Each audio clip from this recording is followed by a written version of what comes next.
Hey guys, welcome to my second video. जैसे last video मैंने बताया था कि I will be comparing my two bikes जिनका मेरे को ओनरशिप एक्सपीरियंस आप लोगों को बताना है। बाइक सिमिलर है, सेम ब्रांड की है, बट ओनरशिप एक्सपीरियंस यार बहुत ही अलग था। बाइक कौन सी है? बाइक है डुकाटी डियावल डार्क और डुकाटी एक्स डियावल एस। अब मैं पहले ईयर में की बात करता हूँ। जो डियावल डार्क थी वो थी 2016 मॉडल, जो एक्स डियावल एस थी वो थी 2018 मॉडल। दोनों ही मैंने सेकेंड हैंड बाइक ली थी यार, नई नहीं ली थी। अब पहले मैंने ली थी डियावल डार्क। डियावल डार्क मेरे को ऑलमोस्ट 6.5 लाख के आसपास में पड़ी थी। और जब मैं बाइक लेके आया था I was really happy. Bike बिल्कुल फ्लैगशिप लगती है, बिल्कुल स्पेसशिप लगती है। और थोड़ा सा वो बाइक ऐसी है, 240 सेक्शन का पिछला टायर है, टॉर्क और पावर फिगर्स बहुत अच्छे हैं। और मुझे सुपर बाइक्स का इतना क्रेज नहीं है, मुझे टूरिंग और क्रूजिंग बाइक ज़्यादा पसंद है। तो मुझे डियावल डार्क पहली ही नज़र में पसंद आ गई थी। अब मैंने बाइक ली, बाइक स्टॉक एग्जॉस्ट में थी, तो मैंने आते ही उसके अंदर एससी का एग्जॉस्ट लगवाया था, शॉर्ट कैन। बाइक में जो मुझे सबसे बड़ा इशू आया था कि जैसे ये मेरी दूसरी डुकाटी थी, मेरे पास इससे पहले मॉन्स्टर थी। मॉन्स्टर मुझे कभी इशू नहीं आया था। बताया जाता है कि Ducatis are very high maintenance bike. तो मुझे पता था कि यार बाइक आई है, कुछ ना कुछ थोड़ा बहुत खर्चा होगा, तो मैंने आते ही बाइक की सर्विस करवा दी थी। उसके अलावा मुझे कुछ पता नहीं था कि इसमें कुछ और कोई दिक्कत है नहीं, क्योंकि यार सेकेंड हैंड बाइक थी।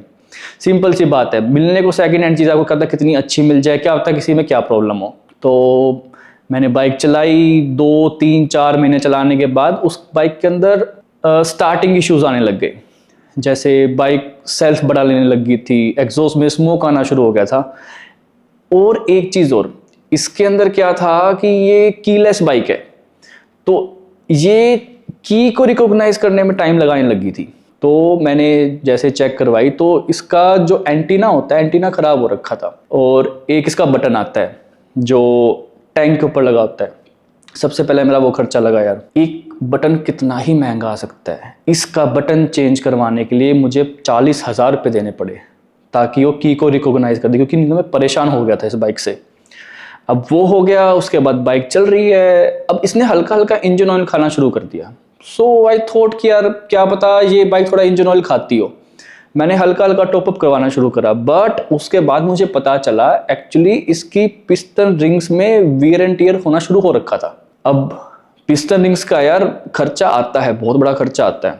बाइक को मैं लेके गया वर्कशॉप पे, जब पूरा इंजन उतरा उन्होंने बताया कि पिस्टन रिंग्स दोनों ही सिलेंडर्स की खराब हो रखी थी, जिसकी वजह से एक सिलेंडर भी खराब हो गया था। अब यार पिस्टन रिंग, सिलेंडर और उसके साथ फिर बाद में डेस्मो भी करवानी पड़ी।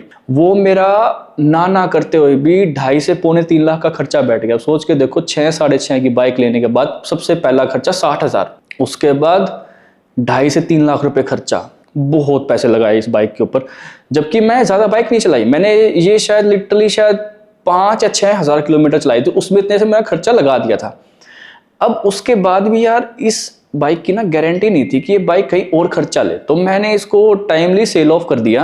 और इन द मीन टाइम मैं एक्स डियावल एस भी ले चुका था। अब एक्स डियावल एस इससे थोड़ी सी नई थी, but the engine was very refined और उसमें बहुत लोडिंग्स लगी हुई थी।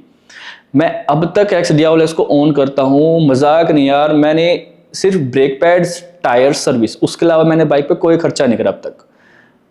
डुकाटी होते हुए वो बाइक अब तक मुझे कोई रिलायबिलिटी का इशू नहीं आया है।